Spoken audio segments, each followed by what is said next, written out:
Good morning. Ngasi akoigi Purnima numitki card ki message yeminarase aduga timing so ape yengase ko haidi matam sum aphabase haidi sai kanse da koina any ritual tawbo oiro natraga manifestation gumba tawbo oiro ado ahambada number hairasine ko sagon sen gi number se number 25 lere ko 25 se akoina EBBI khudang de EBI chanting tawbo ai son be ko 252525 kind sum yamna live number dina adu malaire aduga color sina yellow machu gumba kai gumba sina BBI ko adu Purnima plus Thursday obenina haidi Thursday gi money ritual tawbo kopa adu mayam do loina tawbi be ko even akoina kaino cinnamon powder hapaga iruzabani khangde natraga akoigi white table kopa du zum badloi sijina be yai ko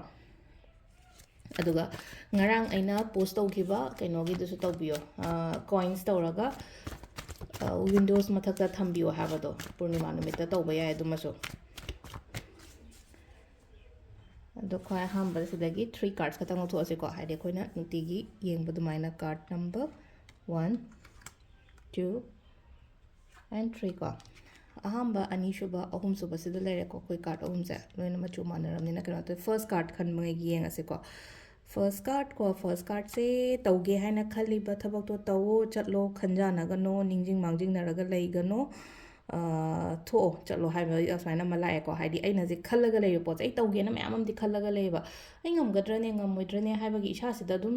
ningjing mangjing naraga lei bodo hai tare ko aina thoga tawraga de engonda kana gadrane natraga kana roidrane hai ba gi gano da ai ngamgadrane hai ba isha da doubt muk lei bodo adu duna ko sida hai se ko haidi tholo chatlo nang hojik lei ba comfort level to the gi thola ga chatpa matam tawba matam da nonda kana ba phangani hai ba number 1 card se ko number 2 moon gi energy sula ko moon gi energy lakpa an har ga dinga si je Purnima so oi moon gi energy is emotional oi ba khotpa hadi puning nushi ba khotpa sometimes phaw bani ko wakhan nungai ba natra puning nushi ba sida akoina sida kero toise ko hadi emotional oi ba an hai se ko nungai na oi ba su yawe nungai ta no oi ba su yawe aduduna somewhere sida lady se moon gi energy lakpa se ko isha sida keno ta holo aduduna aina Purnima matam yorokpaga hadi ningjang aise mayam da manifestation to na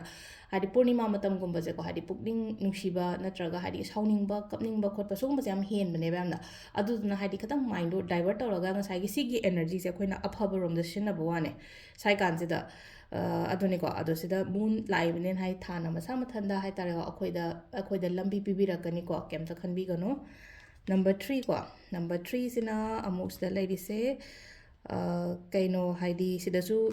tauge haina khanba mayam am de le ko opportunity su lakani ko somda aduga hajik se ngasi harasne ngasi se matam phai ko aina kanom tauge na khanba le ragadi aina khalliba thabak to pangthok piba aina khalliba pot natraga aina ningi ba pot ko haidi thajabiyo adugi pot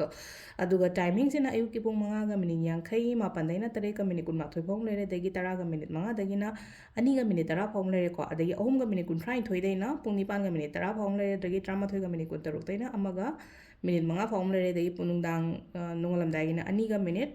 nifu humdoi dagi na pung 5 ga minute yankhai ma pan phong lere ko asisina ko gi afaba timing ko ado english ta han bio hanna hadi ayuk se morning se 5:59 am to 7:21 am 10:05 am to 2:10 pm aduga 3:32 pm to again 8:10 pm 11:26 pm to 1:05 am si se midnight ko idoi ni ko aduga next day means hari nongalam dai gi harasne ko 2:43 am to 5:59 am ko asisina khoi gi ngasi gi oina afaba timing do sida lere khoi gi card ke message se thank you